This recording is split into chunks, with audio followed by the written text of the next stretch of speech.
And Python లో ఇప్పుడు మన next topic operators. Operators in Python are special symbols or keywords used to perform operations on variables or values. ఇక్కడ ఏదైతే మనం symbols కానీ keywords కానీ యూజ్ చేస్తామో వాటిని ఆపరేటర్స్ అంటారు. ఏదైతే వాల్యూస్ ఉన్నాయో అంటే మనం ఆపరేటర్స్ ఏ వాల్యూస్ మీద అయితే యూజ్ చేస్తామో ఆ వాల్యూస్ని ఆపరెంట్స్ అంటారు.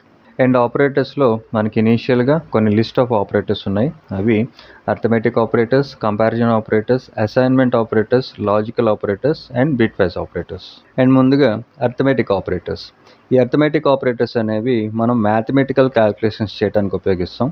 వీటిలో addition, subtraction, multiplication, division, modulus, exponentiation, floor division. ఈ ఆపరేటర్స్కి ఇండివిజువల్గా సింబల్స్ ఉంటాయి. ఈ సింబల్స్ని యూజ్ చేస్తూ మనం ఆపరేషన్స్ అనేవి పర్ఫామ్ చేస్తాం. అది ఎలాగో ఇప్పుడు ఒకసారి ప్రాక్టికల్గా చూద్దాం. ముందుగా ఎడిషన్. ఇక్కడ నేను a = 10 అని b = 5 అని 2 వేరియబుల్స్ తీసుకొని ఈ రెండింటికి కూడా నెంబర్స్ అసైన్ చేశాను. అంటే ఈ నెంబర్స్ ఇక్కడ ఇంటీజర్ డేటా టైప్. ఈ ఇంటీజర్ డేటా టైప్తో ఉన్న ఈ వాల్యూస్ని యాడ్ చేయడానికి ప్లస్ అనే సింబల్ యూజ్ చేశాను. ఎప్పుడైతే మనం ప్లస్ సింబల్ యూజ్ చేస్తామో ఈ 2 నెంబర్స్ యాడ్ అయ్యి దాని తాలూకు అవుట్పుట్ ఇలా వస్తుంది. ఇక్కడ 10 + 5 = 15 కాబట్టి a + bని నేను యాడ్ చేసినప్పుడు దాని తాలూకు వాల్యూ 15 అని ఇలా అవుట్పుట్ వస్తుంది. And next subtraction. ఈ సబ్ట్రాక్షన్ అనేది మైనస్ సింబల్తో ఇండికేట్ అవుతుంది. ఎప్పుడైతే మనం 2 వాల్యూస్ మధ్యన ఈ మైనస్ సింబల్ యూజ్ చేస్తామో ఒక వాల్యూ నుంచి ఇంకొక వాల్యూ సబ్ట్రాక్ట్ అయ్యి దాని అవుట్పుట్ అనేది ఇలా వస్తుంది. And next multiplication. ఈ మల్టిప్లికేషన్కి మనం యూజ్ చేసేది యాస్ట్రిక్. ఈ సింబల్ ద్వారా మనం 2 వాల్యూస్ మల్టిప్లై చేసినప్పుడు దాని అవుట్పుట్ అనేది ఇలా వస్తుంది. And next division. ఈ డివిజన్కి మనం యూజ్ చేసేది ఫార్వర్డ్ స్లాష్. ఈ ఫార్వర్డ్ స్లాష్ సింబల్ ద్వారా మనం 2 నెంబర్స్ని డివైడ్ చేసినప్పుడు వీటి నుంచి వచ్చే అవుట్పుట్ ఇది. And next modulus. ఈ మాడ్యులస్కి మనం యూజ్ చేసేది పర్సెంటేజ్ సింబల్. మనం ఎప్పుడైతే 2 నెంబర్స్ని డివైడ్ చేస్తామో ఆ వచ్చే రిమైండర్ ఏదైతే ఉంటుందో అది మాడ్యులస్ తాలూకు అవుట్పుట్ అవుతుంది. ఇక్కడ చూడండి, నేను 10ని 4తో డివైడ్ చేసినప్పుడు మనకి రిమైండర్ 2 వచ్చింది. ఎందుకంటే 4 × 2 = 8 అండ్ 10కి 8కి మధ్యన డిఫరెన్స్ 2 కాబట్టి ఇక్కడ రిమైండర్ 2 వచ్చింది. ఆ రిమైండరే మనకి మాడ్యులస్ తాలూకు అవుట్పుట్ అవుతుంది. ఫర్ ఎగ్జాంపుల్ 10ని నేను 5తో డివైడ్ చేసినప్పుడు మనకు వచ్చే అవుట్పుట్ 0. ఎందుకంటే రిమైండర్ అనేది 0 అవుతుంది కాబట్టి మాడ్యులస్ నుంచి వచ్చే అవుట్పుట్ మనకి 0 కింద చూపిస్తుంది. And next exponentiation.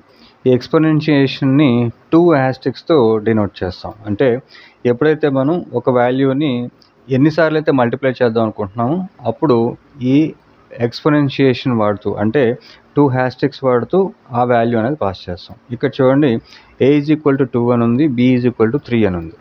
ఈ ఎక్స్పోనెన్షియేషన్ మార్క్ వాడినప్పుడు మనకు వచ్చేది అవుట్పుట్ 2⁻³ = 8 కాబట్టి మనకు అవుట్పుట్ 8 వచ్చింది. మనం ఎప్పుడైతే ఒక వాల్యూకి ఈ 2 హ్యాస్టిక్స్ వాడుతూ ఇంకొక వాల్యూని పాస్ చేస్తామో ఫస్ట్ వాల్యూకి అన్ని రెట్లు అంటే అన్నిసార్లు ఈ సెకండ్ వాల్యూతో మల్టిప్లై అవుతుంది. ఇక్కడ అన్నిసార్లు మల్టిప్లై అవుతుందంటే నా ఉద్దేశం ఇక్కడ చూడండి 2⁻³ అంటే 2 × 2 × 2 = 8. ఫర్ ఎగ్జాంపుల్ దీన్ని 5 చేశాను అనుకోండి, సేవ్ చేస్తే ఇప్పుడు అవుట్పుట్లో చూడండి మనకి 32 వచ్చింది. అంటే 2 × 2 అనేది 5 టైమ్స్. ఇక్కడ 2 × 2 × 2 × 2 ఇలాగా 2 అనేది 5 సార్లు దానికి మల్టిప్లై చేసుకుంటే మనకు వచ్చే అవుట్పుట్ 32.